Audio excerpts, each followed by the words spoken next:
अभिभावकगण, अन्य महानुभाव, देवी और सज्जनों, राष्ट्रीय रक्षा यूनिवर्सिटी माना मेरे लिए एक विशेष आनंद का अवसर है। यूनिवर्सिटी देश भर में रक्षा के क्षेत्र में जो अपनी कैरियर बनाना चाहते हैं, और रक्षा का क्षेत्र सिर्फ यूनिफॉर्म और डंडा नहीं है, वो क्षेत्र बहुत विस्तृत है और उसमें वेल ट्रेन्ड मैन पावर ये समय की मांग है। और इसलिए रक्षा के क्षेत्र में 21वीं सदी की जो चुनौतियां हैं, उन चुनौतियों के अनुकूल हमारी व्यवस्थाएं भी विकसित हो और उन व्यवस्थाओं को संभालने वाले व्यक्तित्व का भी विकास हो। और उस संदर्भ में उस एक विजन को लेकर के ये राष्ट्रीय रक्षा यूनिवर्सिटी का जन्म हुआ। प्रारंभ में गुजरात में वो रक्षा शक्ति यूनिवर्सिटी के रूप में जानी जाती थी।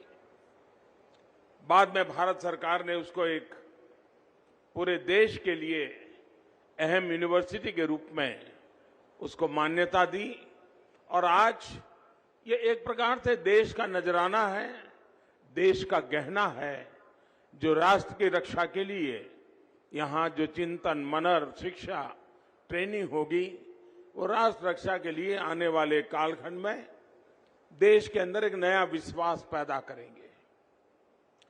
आज जो छात्र छात्रा यहां से पढ़ करके निकल रहे हैं, उन्हें और उनके परिवार के सदस्यों को मेरी तरफ से मैं बहुत बहुत शुभकामनाएं देता हूं। आज एक और पावन अवसर है। आज के ही दिन नमक सत्याग्रह के लिए इसी धरती से दांडी यात्रा की शुरुआत हुई थी। अंग्रेजों के अन्याय के खिलाफ गांधी जी के नेतृत्व में जो आंदोलन चला, उसने अंग्रेजी हुकूमत को हम भारतीयों के सामूहिक सामर्थ्य का एहसास करा दिया था।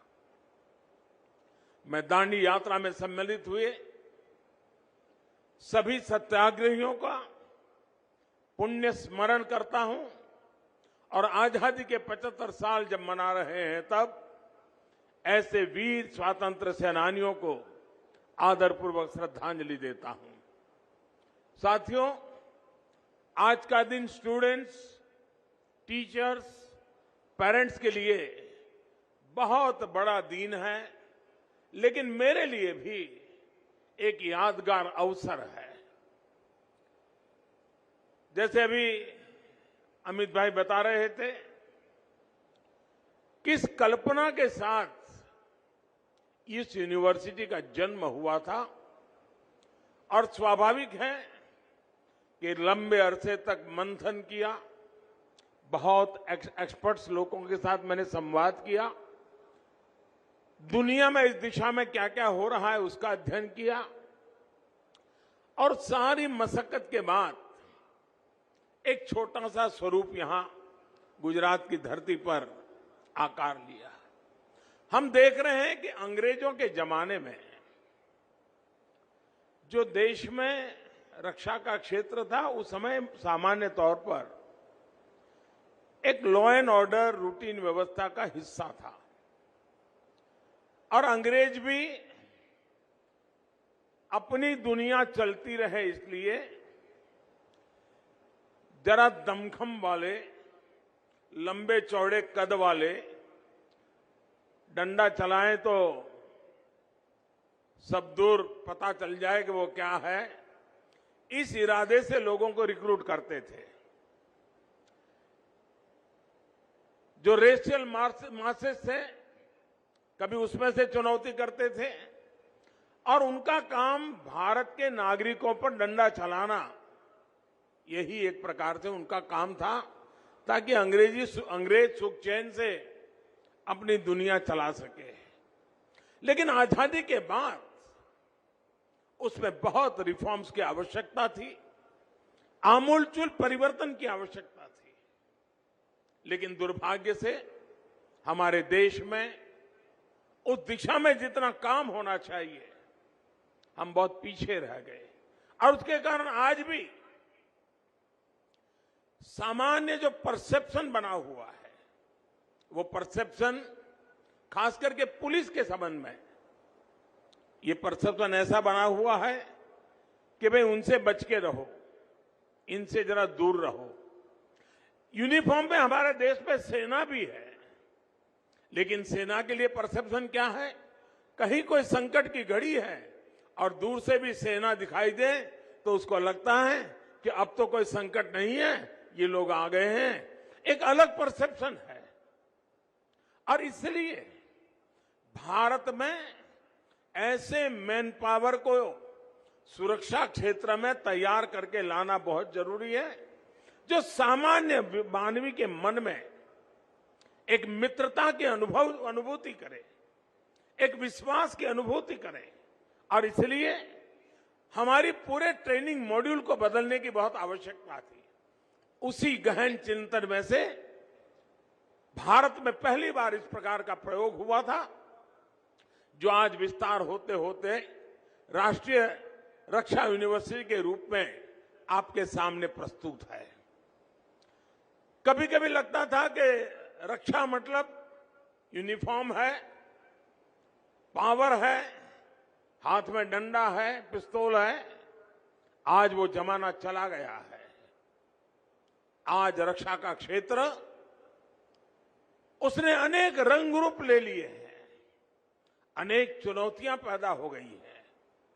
पहले के समय कहीं एक जगह पे घटना होती थी तो उसकी खबर गांव के दूसरे कोने में पहुंचते पहुंचते भी घंटे लग जाते थे, और दूसरे गांव में पहुंचते पहुंचते तो दिन लग जाते थे, और पूरे राज्य में पहुंचते पहुंचते 24 घंटे 48 घंटे लग जाते थे। और उस दरमियान पुलिस बेड़ा अपनी व्यवस्थाएं कर लेता था, चीजों को संभाल पाता था। आज तेज गति से चल, फ्रिक्शन ऑफ सेकंड में जब कम्युनिकेशन होता है, चीजें फैल जाती हैं। ऐसे समय किसी एक जगह से व्यवस्थाओं को संभाल करके आगे बढ़ना ये संभव नहीं रहा है। और इसलिए हर इकाई में एक्सपर्टाइज चाहिए, हर इकाई में सामर्थ्य चाहिए, हर इकाई में उस प्रकार के बल चाहिए, तब जाकर के हम स्थितियों को संभाल सकते हैं। और इसलिए संख्या बल से ज्यादा ट्रेन मैन पावर, जो हर चीजों को संभाल सके, जो टेक्नोलॉजी को भी जानता हो, जो टेक्नोलॉजी को भी फॉलो करता हो, जो ह्यूमन साइकी भी जानता हो, जो यंग जनरेशन है उसके साथ डायलॉग करने के तौर तरीके जानता हो। कभी कभी कभार बड़े बड़े आंदोलन होते हैं तो उन लीडर्स के साथ डील करना होता है, और नेगोशिएशन की कैपेसिटी चाहिए। अगर ट्रेन मैन पावर सुरक्षा के क्षेत्र में नहीं है तो अपना नेगोशिएशन की कैपेसिटी गंवा देता है, और उसके कारण बनी हुई बाजी आखिरी मौके पर कभी कभी बिगड़ जाती है, एक आध शब्द के कारण बिगड़ जाती है। कहने का मेरा तात्पर्य यह है कि लोकतंत्र व्यवस्थाओं के अंदर जनता जनार्दन को सर्वोपरि मानते हुए समाज को द्रोह करने वाले जो एलिमेंट्स होते हैं उनके साथ सख्ताई और समाज के प्रति नरमाई, इस मूल मंत्र को लेकर के हमें एक ऐसा ह्यूमन रिसोर्सेज डेवलप करने होंगे। अब हम देखते हैं दुनिया के कई देशों में पुलिस के संबंध में बहुत अच्छी छवि की खबरें आते रहती। हमारे देश का दुर्भाग्य है, फिल्म बनेगी तो उसमें सबसे भद्दा चित्रण किसी का किया जाता है तो पुलिस वाले का किया जाता है। अखबार अगर भरे पड़े देखें तो उसमें भी भद्दे से भद्दा किसी का चेहरा बना दिया जाता है तो पुलिस वाले का बना दिया जाता है। और उसके कारण समाज में जिस प्रकार की सच्चाई पहुंचनी चाहिए, इन दिनों सोशल मीडिया के कारण हमने कोरोना कालखंड में देखा यूनिफॉर्म में, पुलिस के यूनिफॉर्म में काम करने वाले लोग, उनकी कई वीडियो बहुत वायरल हुई। कोई पुलिस वाला रात को निकलता है, कोई भूखा है उसको खाना खिला रहा है, किसी के घर में लॉकडाउन के कारण दवाइयां नहीं है तो पुलिस के लोग दो मोटरसाइकिल पे जाकर के उनको दवाई पहुंचाते हैं।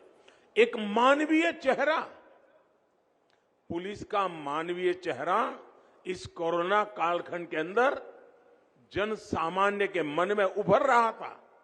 लेकिन फिर वो चीजें ठहर गई।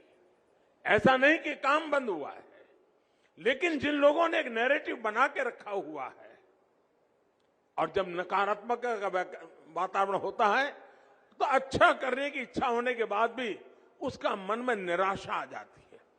ऐसे विपरीत वातावरण में आप सब नौजवान तय करके घर से निकले हैं, आपके अभिभावक ये तय कर करके आपको यहां भेजा है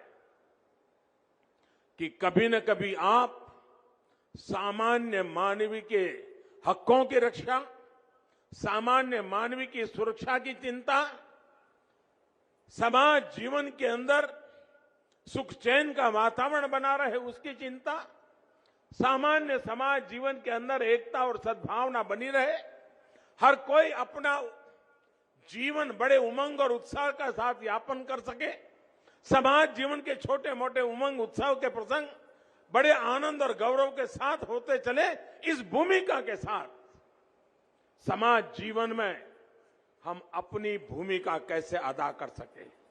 और इसलिए अब सिर्फ कद काठी के आधार पर सुरक्षा वाले देश की सेवा कर पाएंगे, वो एक सीमित तक सही है, लेकिन एक बहुत बड़ा क्षेत्र बन गया है जहां पर हमें ट्रेन मैन पावर की जरूरत पड़ेगी। आज का जो जमाना है, परिवार छोटे होते गए हैं। पहले तो क्या था, पुलिस वाला भी एक्स्ट्रा ड्यूटी करके थक करके घर जाता था तो एक बड़ा संयुक्त परिवार होता था, तो मां संभाल लेती थी, पिताजी संभाल लेते थे, दादा दादी कभी घर में है तो संभाल लेते थे, कोई भतीजा संभाल लेता था, बड़े भाई साहब घर में है तो वो संभाल लेते, भाभी जी होती तो वो संभाल लेती थी। वो मन से हल्का हो जाता था और दूसरे दिन तैयार होके चला जाता था।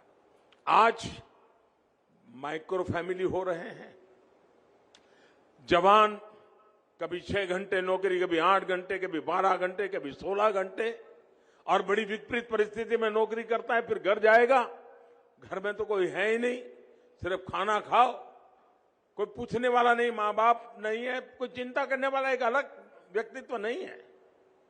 ऐसे समय स्ट्रेस की अनुभूति हमारे सुरक्षा बल के क्षेत्रों के सामने एक बहुत बड़ी चुनौती बनती है। परिवार जीवन की कठिनाइयां, काम करते समय करनी पड़ती कठिनाइयां, उसके मन पर एक बहुत बड़ा स्ट्रेस रहता है। ऐसे समय में स्ट्रेस फ्री एक्टिविटी की ट्रेनिंग ये आज सुरक्षा क्षेत्र के लिए आवश्यक हो गई है, और उसके लिए ट्रेनर्स की आवश्यकता हो गई है। ये रक्षा शक्ति यूनिवर्सिटियां जो हैं, वे इस प्रकार के ट्रेनर भी तैयार कर सकते हैं जो शायद यूनिफॉर्म की काम में नहीं होंगे, लेकिन यूनिफॉर्म वालों को मन से मस्त रखने का काम यहां से ट्रेन होकर के लोग कर सकते हैं। आज सेना में भी बहुत बड़ी मात्रा में योगा टीचरों की जरूरत पड़ रही है। आज पुलिस बेड़े में भी बहुत बड़ी मात्रा में योगा और रिलैक्सेशन टेक्निक वाले टीचर्स की आवश्यकता लगी है। ये दायरा भी रक्षा क्षेत्र का अंदर आएगा। उसी प्रकार से टेक्नोलॉजी एक बहुत बड़ी चुनौती है, और मैंने देखा है कि अगर एक्सपर्टाइज नहीं है तो हम समय पर जो करना चाहिए वो नहीं कर पाते हैं, देर हो जाती है। जिस प्रकार से साइबर सिक्योरिटी के इश्यू बने हैं, जिस प्रकार से क्राइम में टेक्नोलॉजी बढ़ती चली जा रही है, उसी प्रकार से क्राइम डिटेक्शन में टेक्नोलॉजी सबसे ज्यादा मददगार भी हो रही है। पहले के समय में कहीं चोरी हो जाए तो चोर को पकड़ने में लंबा समय लग जाता था, लेकिन आज कहीं सीसीटीवी कैमरा होगा, सीसीटीवी कैमरा के फुटेज देख लीजिए तो फिर पता चलता हाँ ये व्यक्ति बड़ी आशंका से जा रहा है, पहले इस मोहल्ले में गया फिर इस मोहल्ले में गया। आप लिंक बिठा दें और आपके पास आर्टिफिशियल इंटेलिजेंस का नेटवर्क है तो बड़ी आसानी से एक व्यक्ति को ट्रेस करके आप ढूंढ सकते हैं कि यहां से निकला था, यहां आया था और यहां पर उसने कानून के विरुद्ध में काम किया है, पकड़ा जाता है। तो जैसा क्रिमिनल वर्ल्ड टेक्नोलॉजी का उपयोग कर रही है, वैसे सुरक्षा बलों के लिए भी टेक्नोलॉजी एक बहुत बड़ा सशक्त हथियार आया है। लेकिन सही लोगों के हाथ में सही हथियार और समय पर काम करने का सामर्थ्य ट्रेनिंग के बिना संभव नहीं है। और मैं मानता हूं कि दुनिया में बड़ी बड़ी घटनाएं, अगर आप इस क्षेत्र में आपके शायद यहां केस स्टडी पढ़ाते होंगे तो उसमें आता होगा कि किस प्रकार से टेक्नोलॉजी का उपयोग करते क्राइम किया जाता है और किस प्रकार से टेक्नोलॉजी के उपयोग से क्राइम डिटेक्ट किया जाता है। ये ट्रेनिंग सिर्फ सुबह परेड करना, फिजिकल फिटनेस, इतने से अब रक्षा क्षेत्र का काम नहीं रहा है। कभी कभी तो मैं सोच रहा हूं मेरे दिव्यांग भाई बहन शायद फिजिकली अनफिट होंगे तो भी अगर रक्षा शक्ति यूनिवर्सिटी में ट्रेन हो जाएंगे तो वे भी रक्षा क्षेत्र अंदर शारीरिक अक्षमता के बाद भी ट्रेनिंग के कारण, मानसिकता के कारण बहुत बड़ा योगदान दे सकते हैं।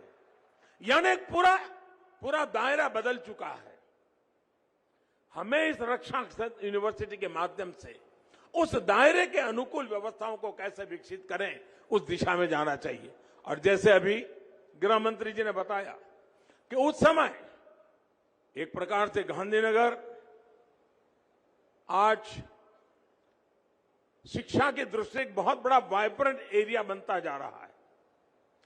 एक ही इलाके में इतनी सारी यूनिवर्सिटीज और 2 यूनिवर्सिटी हमारे पास ऐसी बनी है इसी धरती पर जो विश्व में सिर्फ पहली यूनिवर्सिटी है। पूरे विश्व में एकमात्र, पूरी दुनिया में कहीं पर भी फॉरेंसिक साइंस यूनिवर्सिटी नहीं है। पूरी दुनिया में कहीं पर भी चिल्ड्रन यूनिवर्सिटी नहीं है। गांधीनगर और हिंदुस्तान अकेला ऐसा है कि जिसके पास ये 2 यूनिवर्सिटीज है। और मैं चाहूंगा उसी प्रकार से नेशनल लॉ यूनिवर्सिटी, यानी क्राइम डिटेक्शन से लेकर के जस्टिस तक ये पूरा जो सिलसिला है उसको हमने समेटा हुआ है। और ये समेटा हुआ भी तब काम आएगा, ये तीनों यूनिवर्सिटीज साइलो में काम करेगी। राष्ट्रीय रक्षा यूनिवर्सिटी अपनी दुनिया चलाए, फॉरेंसिक साइंस यूनिवर्सिटी अपनी दुनिया चलाए, नेशनल लॉ यूनिवर्सिटी अपनी दुनिया चलाए, तो जो परिणाम मुझे लाना है वो परिणाम नहीं आ सकता है। और इसलिए मैं आज जब आपके बीच में आया हूं, यूनिवर्सिटी को चलाने लोग यहां बैठे हुए हैं, तब मेरा आग्रह रहेगा क्या साल में हर 3 महीने के बाद इन तीनों यूनिवर्सिटी के स्टूडेंट्स का, फैकल्टीज का कॉमन सिंपोजियम हो सकते हैं क्या, जो तीनों पहलुओं की चर्चा करें और रक्षा के और संवर्धन करने के लिए एक नए मॉडल लेकर के आए। फॉरेंसिक साइंस जस्टिस के लिए कैसे काम आएगा, वो नेशनल लॉ यूनिवर्सिटी के बच्चों को पढ़ना पड़ेगा। क्राइम डिटेक्शन वाले लोगों को देखना होगा किस धारा के अंदर किस कलम को मैं कैसे ले जाऊंगा, मैं साक्ष्य कैसे लेके जाऊंगा, ताकि फॉरेंसिक साइंस यूनिवर्सिटी से मुझे टेक्निकल सपोर्ट मिल जाएगा और नेशनल लॉ यूनिवर्सिटी से मुझे कानूनी सपोर्ट मिल जाएगा और मैं क्रिमिनल को न्याय दिला करके रहूंगा और मैं देश को सुरक्षित कर पाऊंगा। और तब जाकर के जब न्याय तंत्र समय पर न्याय दे पाता है और गुनहगारों को सजा देता है तो गुनहगारों में भय का माहौल बन जाता है। मैं तो रक्षा शक्ति यूनिवर्सिटी में ये भी चाहूंगा कि वहां ऐसे लोग भी तैयार हो जो जेल की व्यवस्थाओं के संबंध में उनकी मास्टरी हो। जेल की व्यवस्थाएं आधुनिक कैसी बने, जेल के अंदर जो कैदी है या जो अंडर ट्रायल है उनकी साइकी को अटेंड कर करके काम करने वाले लोग कैसे तैयार हो, वो गुनाह से बाहर कैसे निकले, किस परिस्थितियों में गुनाह करने गया था, इन सारी मनोवैज्ञानिक अध्ययन का काम फॉरेंसिक साइंस यूनिवर्सिटी में भी क्रिमिनल मेंटालिटी का बहुत बड़ा अच्छा अध्ययन होता है। रक्षा शक्ति यूनिवर्सिटी में भी उसका एक पहलू होता होगा। मैं समझता हूं क्या हमारे यहां से ऐसे लोग तैयार हो सकते हैं कि जिनकी एक्सपर्टाइज यही हो, जो कैदियों के अंदर पूरे जेल के माहौल को बदलने में काम कर सकते हो, उनकी साइकी को अटेंड कर सकते हो और एक अच्छा मनुष्य बना करके वो जेल से भी बाहर निकले। इसके लिए योग्य ह्यूमन रिसोर्स की आवश्यकता होती है। सिर्फ जो कल तक पुलिस में काम, लॉ एंड ऑर्डर का काम किसी शहर के किसी कोने में संभालता हो और अचानक उसको कह दिया जाएगा अब जाओ जेल में संभालो, उसकी ट्रेनिंग तो है नहीं। ठीक है, उसका इतनी ट्रेनिंग है कि इस प्रकार के क्रिमिनल लोगों के साथ कैसे बैठना उठना वो तो उसको जानता है, लेकिन इतने से बात बनती नहीं है। मैं समझता हूं कि इतने सारे क्षेत्र फैल चुके हैं, उन सभी क्षेत्रों के लिए हमने इस दिशा में प्रयास करना होगा। आज मुझे इस रक्षा यूनिवर्सिटी का ये भव्य भवन का लोकार्पण करने का अवसर मिला है। जब हम इसके लिए जगह आइडेंटिफाई कर रहे थे तब मेरे सामने बहुत बड़े प्रश्न आए थे, बड़े दबाव आते थे। हर एक का कहना था साहब आप इतना दूर क्यों भेज रहे हैं, ये क्यों कर रहे हैं। लेकिन मेरा मत था कि अगर गांधीनगर से अगर 25-50 किलोमीटर दूर जाना पड़े, इससे यूनिवर्सिटी की अहमियत कम नहीं होती है। अगर यूनिवर्सिटी में दम होगा तो गांधीनगर का सबसे बड़ा फोकस एरिया बन सकता है। और आज भवन देखने के बाद, आज ये भवन देखने के बाद मुझे लगता है इसकी शुरुआत हो चुकी है, लेकिन इस भवन को हरा भरा रखना, ऊर्जावान रखना, शानदार बनाए रखना, ये दायित्व एक कॉन्ट्रैक्टर बिल्डिंग बना करके चले जाने से नहीं होता है, एक सरकार बजट खर्च कर दे इससे नहीं होता है। उसमें रहने वाला हर व्यक्ति उसे अपना माने, हर दीवार को अपनी माने, हर खिड़की को अपनी माने, हर फर्नीचर की एक एक चीज को अपनी माने और उसको अच्छा बनाने के लिए खुद कुछ करता रहेगा, तब जाकर के ये भवन अपने आप में शानदार रह सकते हैं। एक जमाना था अहमदाबाद में जब IIM बना था, 50 साल पहले की बात है, 50-60 साल पहले का वो भवन पूरे हिंदुस्तान में एक मॉडल के रूप में माना जाता था। बाद में जब नेशनल लॉ यूनिवर्सिटी का हमारा भवन बना तो पूरे हिंदुस्तान में नेशनल लॉ यूनिवर्सिटी के भवन की तरफ लोगों का आकर्षण हुआ था। मैं आज पक्का मानता हूं कि आने वाले दिनों में ये रक्षा यूनिवर्सिटी का कैंपस भी लोगों के लिए आकर्षण का कारण बनेगा। हमारे कालखंड में ही IIT का जो कैंपस बना हुआ है, एनर्जी यूनिवर्सिटी का जो कैंपस बना हुआ है, नेशनल लॉ यूनिवर्सिटी का कैंपस बना हुआ है, फॉरेंसिक साइंस यूनिवर्सिटी का जो कैंपस बना हुआ है, मैं समझता हूं इसमें एक और रत्न हमारे इस रक्षा यूनिवर्सिटी का कैंपस भी एक नया रत्न बनकर के जुड़ गया। और इसके लिए मैं आप सबको बहुत बहुत बधाई देता हूं और मुझे पूरा विश्वास है कि यहां पर एक नई ऊर्जा, नई उमंग के साथ और देश का जो क्वालिटी, यानी एक प्रकार से सोसाइटी का जो कृमि बच्चे होते हैं, मैं उनसे निमंत्रण देता हूं कि आप इस काम को छोटा मत मानिए। आइए, ये देश की सेवा करने का बहुत बड़ा क्षेत्र है और कोई यहां आए हुए भी और हमारे पुलिस के जवान भी, हमारी होम मिनिस्ट्री भी, ये कभी गलती हम नहीं करें। हमने न गलती की है पहले से। हमारा ये पुलिस यूनिवर्सिटी नहीं है, ये पुलिस यूनिवर्सिटी नहीं है, ये रक्षा यूनिवर्सिटी है जो संपूर्ण राष्ट्र की रक्षा के संदर्भ में मैन पावर तैयार करने वाली यूनिवर्सिटी है। वो अनेक फील्ड में जाएंगे, यहां से ऐसे लोग भी तैयार होंगे जो रक्षा के क्षेत्र में काम करने वालों का न्यूट्रिशन क्या होना चाहिए उसकी एक्सपर्टाइज होगी। कोई ऐसे एक्सपर्ट तैयार होंगे कि क्रिमिनल दुनिया के रिकॉर्ड बनाने के सॉफ्टवेयर कैसे होने चाहिए उस पर काम करेंगे। जरूरी नहीं कि उसको यूनिफॉर्म पहनने की नौबत आए, लेकिन वो यूनिफॉर्म की साइकी जानता है। काम कोई भी करता है वो मिलकर के अच्छा परिणाम दे सकते हैं। इस भावना के साथ आज इस यूनिवर्सिटी का हम प्रगति की दिशा में आगे बढ़ रहे हैं। और जैसा हमने सोचा है, फॉरेंसिक साइंस यूनिवर्सिटी देश में फैलनी चाहिए, रक्षा शक्ति यूनिवर्सिटी देश में फैलनी चाहिए और विद्यार्थी काल से बच्चे के मन में, कुछ बच्चे रहते हैं जो बचपन से सोचते हैं मुझे स्पोर्ट्स पर्सन बनना है, कुछ लोग बचपन से सोचते हैं हमें डॉक्टर बनना है, कुछ लोग बचपन से सोचते हैं हमें इंजीनियर बनना है। ये एक क्षेत्र है।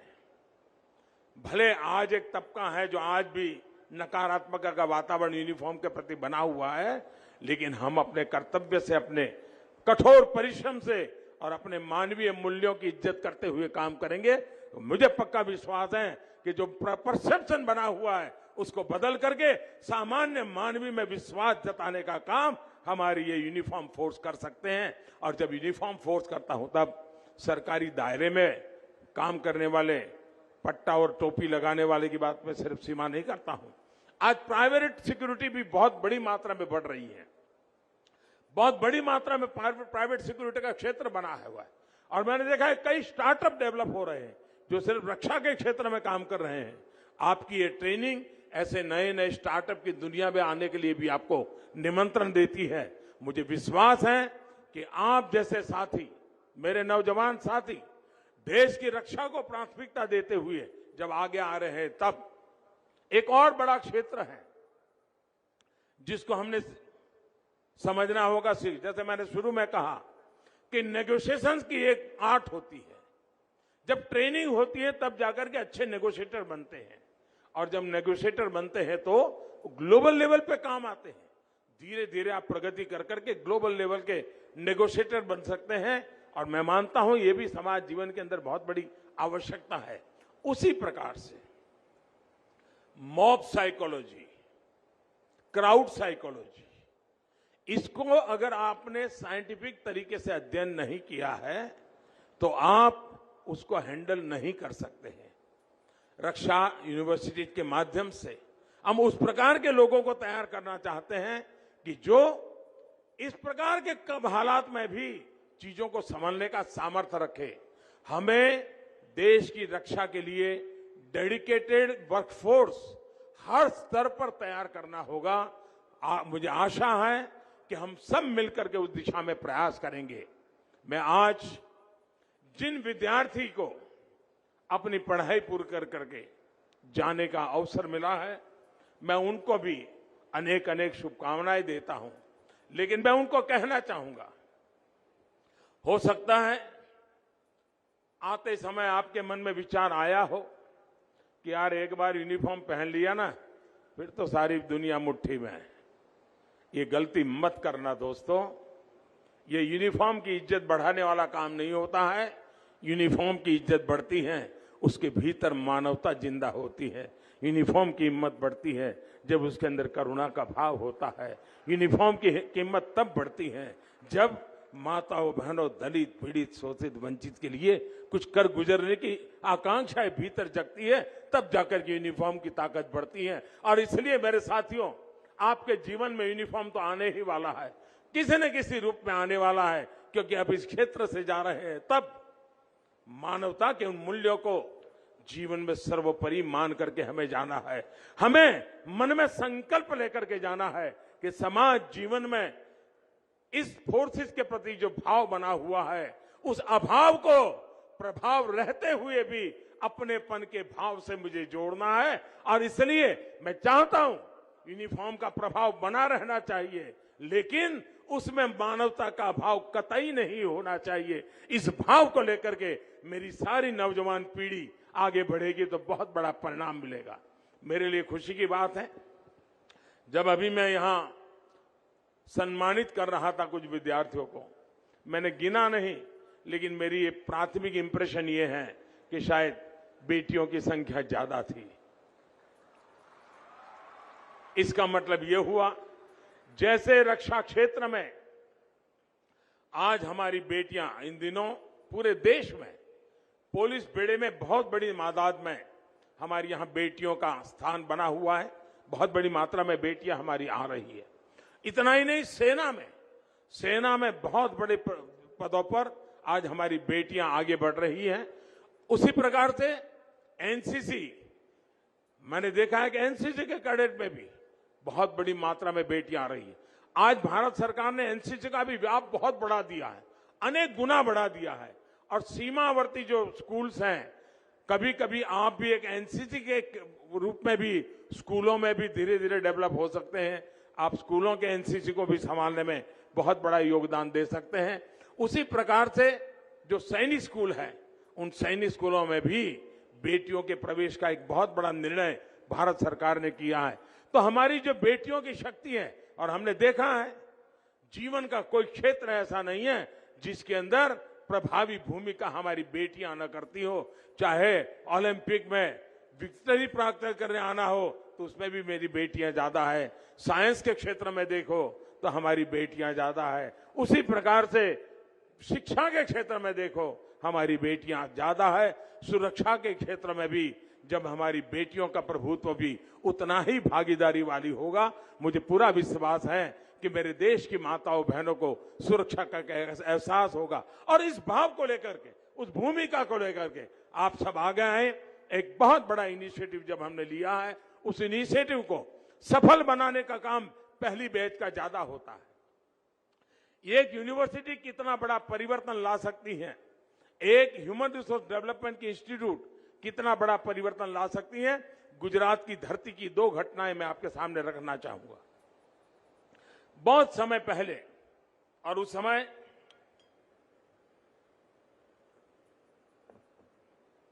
गुजरात में सरकार का रोल नहीं था, लेकिन यहां के जो महाजन लोग थे, अहमदाबाद के समाज के जो श्रेष्ठी लोग थे, व्यापारी लोग थे, उन्होंने मिलकर के तय किया कि गुजरात में एक फार्मेसी का कॉलेज होना चाहिए। आज से 50-60 पहले फार्मेसी का एक कॉलेज बना, तब वो एक मामूली सा कॉलेज का निर्माण हुआ। लेकिन आज फार्मास्यूटिकल इंडस्ट्री में अगर गुजरात लीड करता है तो उसका मूल वो जो एक छोटी सी फार्मेसी कॉलेज बनी थी, उसमें से जो लड़के तैयार हुए थे, आगे चल करके गुजरात फार्मास्यूटिकल इंडस्ट्री का बहुत बड़ा हब बन गया। और वही फार्मा आज दुनिया का, कोरोना के बाद दुनिया के माना है कि हिंदुस्तान फार्मा का हब है। ये काम एक छोटी सी कॉलेज से शुरू हुआ था। उसी प्रकार से अहमदाबाद IIM वो यूनिवर्सिटी नहीं है, वो डिग्री कोर्स नहीं है, कोई यूनिवर्सिटी की सैंक्शन नहीं है, एक सर्टिफिकेट कोर्स है। जब प्रारंभ हुआ तो लोग शायद सोचते होंगे ये 6-8 महीने 12 महीने का सर्टिफिकेट कोर्स से जिंदगी में क्या होगा। लेकिन IIM ने एक ऐसी प्रतिष्ठा बनाई, आज जितने दुनिया में बड़े बड़े CEOs हैं, कोई न कोई IIM से गुजरा हुआ है। दोस्तों, एक यूनिवर्सिटी क्या कर सकती है, मैं वो सपना इस रक्षा यूनिवर्सिटी में देख रहा हूं, जो हिंदुस्तान के पूरे रक्षा के क्षेत्र के चित्र को बदल देगा, रक्षा की सोच को बदल देगा, और रक्षा के अंदर आने वाले हमारी युवा पीढ़ी के लिए नए परिणाम ला करके रहेगा। इस पूरे विश्वास के साथ पहली पीढ़ी का जिम्मेदारी ज्यादा होती है, फर्स्ट कॉन्वोकेशन वालों की जिम्मेदारी और अधिक बन जाती है। और इसलिए मैं फर्स्ट कॉन्वोकेशन के अंदर जिन लोगों को आज यहां से विदाई मिल रही है, मैं कहता हूं, आप यहां जो कुछ भी पाया है उसको जीवन भर अपना मंत्र बना करके आप देश में इस रक्षा यूनिवर्सिटी की प्रतिष्ठा बढ़ाइए। इस क्षेत्र में आगे आने के लिए होनहार नौजवानों को प्रेरित कीजिए, बेटे बेटियों को प्रेरित कीजिए, आपके जीवन से प्रेरित होंगे। बहुत बड़ी भूमिका आप समाज जीवन में अदा कर सकते हैं अगर उस काम को आप करेंगे। मुझे विश्वास है कि आजादी के अमृत महोत्सव में एक ऐसी यात्रा का आरंभ हुआ है, जब देश आजादी का 100 साल मनाएगा, तब रक्षा क्षेत्र की पहचान अलग होगी, रक्षा क्षेत्र के लोगों की तरफ देखने का नजरिया बदल गया होगा, और देश का सामान्य से सामान्य नागरिक, चाहे वो सीमा पर प्रहरी होगा या आपके मोहल्ले गली के प्रहरी होगा, एक भाव से देखते होंगे और देश की रक्षा के लिए समाज और व्यवस्था दोनों मिलकर के काम करते होंगे। जब देश आजादी के 100 साल मनाएगा, तब उस ताकत के साथ हम खड़े होंगे। इसी विश्वास के साथ मैं सभी नौजवानों को अनेक अनेक शुभकामनाएं देता हूं, उनके परिवारजनों को बहुत बहुत शुभकामनाएं देता हूं। बहुत बहुत धन्यवाद। Thank you honourable prime minister. તો રક્ષા શક્તિ યુનિવર્સિટી જેનો પ્રથમ પદવીદાન સમારોહ યોજાયો અને તેમાં પીએમ મોદીએ સંબોધન કર્યું છે। દિવ્યાંગ વ્યક્તિ પણ અહીંયા તાલીમ લેશે તો રક્ષા વિભાગમાં કામ કરી શકશે। તેમને જે મુદ્દા ઉપર વાત કરી, રાષ્ટ્રીય શિક્ષા યુનિવર્સિટીમાં પ્રધાનમંત્રી મોદીએ સંબોધન કર્યું। નોકરીના તણાવમાં જવાનોની ચિંતા કરવી જરૂરી છે તેવું તેમણે જણાવ્યું। વિભાજિત પરિવાર હોવાથી સુરક્ષા જવાનોની માનસિક સ્થિતિ ઉપર અસર થાય છે। પહેલા સંયુક્ત કુટુંબ હતું ત્યારે પોલીસ જવાનો શાંતિ મેળવતા। તણાવ મુક્ત કેવી રીતે રહેવું તે સુરક્ષા કર્મચારીઓને શીખવવું જરૂરી છે। માત્ર ફિટનેસથી જ ગુનેગારોને નથી પકડી શકાતા, ટેકનોલોજીની પણ તેમાં જરૂર પડે છે। આ તમામ મુદ્દા ઉપર વાતચીત કરી છે પીએમ મોદીએ।